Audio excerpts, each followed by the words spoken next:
Hi, my name's Kate. I am an occupational therapist and founder of the Play Project Therapy Services. I'm making this video for you because you are new to our Saturday Social Skills program, and I think it's really important before you arrive at the skills program that you understand why we're running it the way that we're running it. It is very different to a lot of our other therapy programs and camps and retreats in that it doesn't have any structure. And a lot of adults find that really confronting, and a lot of the kids find that really confronting.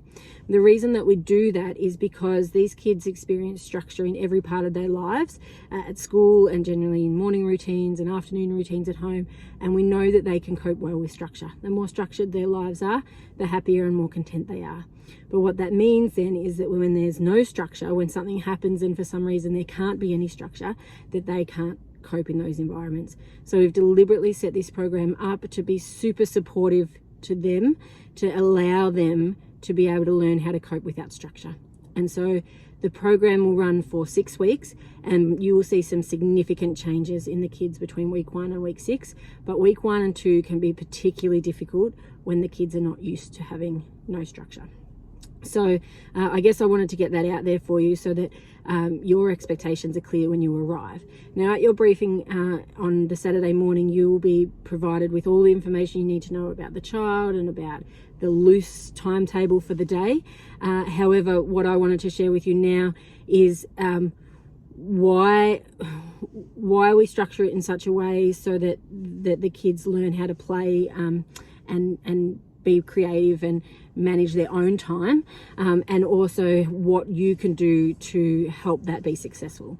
And so I guess the main things that will happen is that the kids will arrive about 10 o'clock, and it's really important that we head straight up and we introduce ourselves to the parents to help put them at ease, and that the child knows who their go-to person for the day is. And so you introduce themselves, make them feel comfortable, and you're going to spend a little bit of time getting to know them because they need to trust you, and you're going to be their go-to person if they need help throughout the day.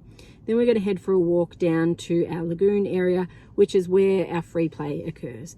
Now down there we have a fire pit set up, and one of the key tasks for the older kids is going to be to help them integrate into the day. They need a little bit extra time. Being older, it's even harder for them to cope without structure, and so we need to provide a little bit of structure for them to start with. So it's going to be going and collecting all of the wood and lighting the fire. And then from there, we're going to cook our lunch on the fire. We're going to cook our afternoon treat on the fire. And then some of the kids are going to head to the fire, and that's where they'll sit for their downtime. And that's absolutely okay. They've had a super structured week at school, that we are not providing any extra pressure on them. The environment itself will be enough pressure, and we're there to help support them to have a great day. And even though they won't be socializing and stuff straight off on the first day, by the end of the 6-week program they will be. So our job on that day is to help them to feel safe and calm. That's number one focus for day 1. And so the environment is very much set up to help them feel safe and calm. We're outdoors in nature. We have the fire lit, which is beautiful and calming for lots of kids. We've got water play. We've got lots of messy sand play. We're out lifting and carrying and moving things and working our muscles. All of those things are going to help put their bodies at their best to allow them to learn these new skills. So the expectation from you guys is that you are there supporting them and gently helping them if they're stuck. So if they're sort of just sitting around doing nothing, you can gauge, okay, is that an appropriate amount of time for them just to sit and to be and to read what the situation and to work out how they're feeling in that environment? Or have they been sitting like that for a really long time, and maybe I need to say, hey, can you help me do something? And we ask them, hey, can you help me with this? Or can you help me with that? Oh, it looks like that person over there's building this really awesome hut. I wonder if we can see if they need any help. Oh, I can see that the fire's getting really low on sticks. Maybe we could go find some sticks. So when the kids are stuck, we're going to offer some suggestions like that. But otherwise, we're really going to just let them take their time and explore and to feel comfortable in the environment.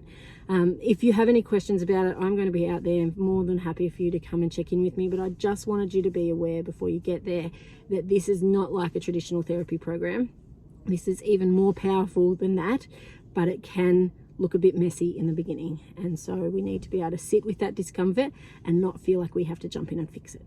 It's absolutely okay for the kids to push through and be uncomfortable and be bored and to find their feet. I'm looking forward to seeing you all out there. Have a great day.